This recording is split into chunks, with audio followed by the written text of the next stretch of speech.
Salut. En fait, je voulais vous partager 5 éléments que je trouve qui ont beaucoup changé depuis que j'ai commencé à enregistrer des petites capsules vidéo de mes évaluations, mes interventions en orthophonie. 5. Je pourrais en écrire 500, mais je me suis dit que je pourrais au moins vous présenter ça parce que je trouve que la réflexion, quand je la fais, ça m'amène vraiment beaucoup. Un premier élément, en fait, c'est qu'en me filmant et en m'observant après, j'ai beaucoup amené de changements à ma posture. J'avais pas réalisé à quel point je bougeais vraiment beaucoup des mains, de la tête, le visage, mon expression faciale. Puis, en m'observant en vidéo, j'ai été capable de prendre une posture professionnelle vraiment différente. Parfois j'arrive, parfois je m'emporte, on travaille avec nos émotions aussi, mais c'est quelque chose que j'ai vraiment observé au courant des dernières années à avoir évolué. J'aime vraiment ça. Je trouve ça intéressant de me regarder à cet égard-là. Par la suite, je dirais qu'un autre élément qui a vraiment changé profondément, c'est l'attitude que j'avais. Avant, je venais vers les vidéos avec beaucoup de crainte, de peur, de perfectionnisme peut-être. Puis là, je vois que mon attitude est beaucoup plus tolérante, bienveillante, douce envers moi-même. Puis je trouve qu'en me regardant aller, je suis vraiment beaucoup plus capable de me pardonner mes imperfections. Ça fait vraiment du bien, c'est vraiment libérateur. Je sais pas si vous êtes dans le même bateau que moi avec le perfectionnisme, mais on n'a pas besoin de ça dans notre vie, vraiment.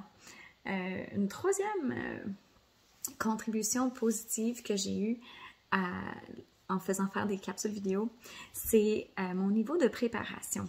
Donc, oui, je suis dans la spontanéité, je change pas, je scripte pas ce que je veux enregistrer, je filme tout naturellement ce qui va se passer dans mon bureau, mais c'est sûr que je suis consciente qu'il y a une vidéo d'allumée. Et donc, il y a quelque chose qui se fait très naturellement dans mon cerveau au niveau de ma préparation. Quand je sais que je filme, que j'ai pesé record, comme en ce moment, je prépare un petit peu plus mon discours, que ce soit mes explications, ma consigne, mon ton de voix. Il y a quelque chose qui change dans la formulation de mes phrases et je trouve que je deviens vraiment beaucoup plus claire. Bon, ça c'est quelque chose que j'observe de l'extérieur, peut-être que vous le remarquez pas, mais moi, en me regardant, je le vois vraiment beaucoup.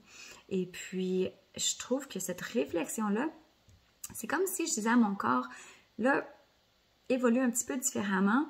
Il y a quelqu'un qui va peut-être écouter ça, essaye d'avoir l'air un petit peu compétente, pas du tout dans le syndrome d'imposteur, mais je trouve que ma façon d'expliquer s'est améliorée.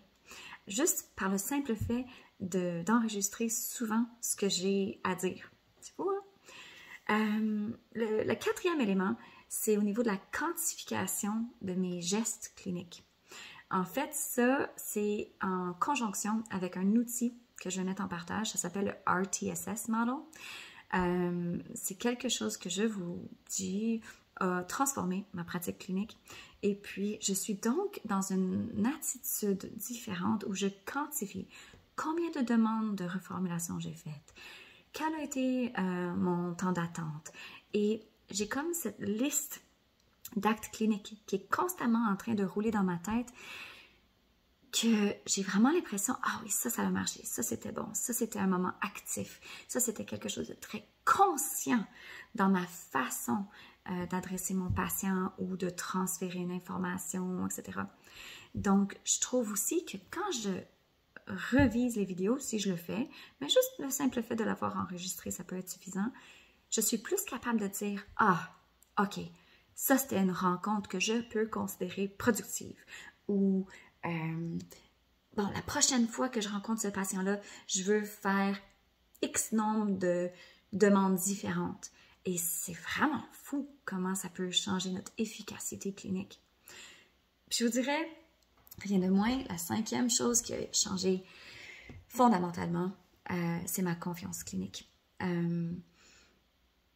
J'aime ça, me voir maintenant.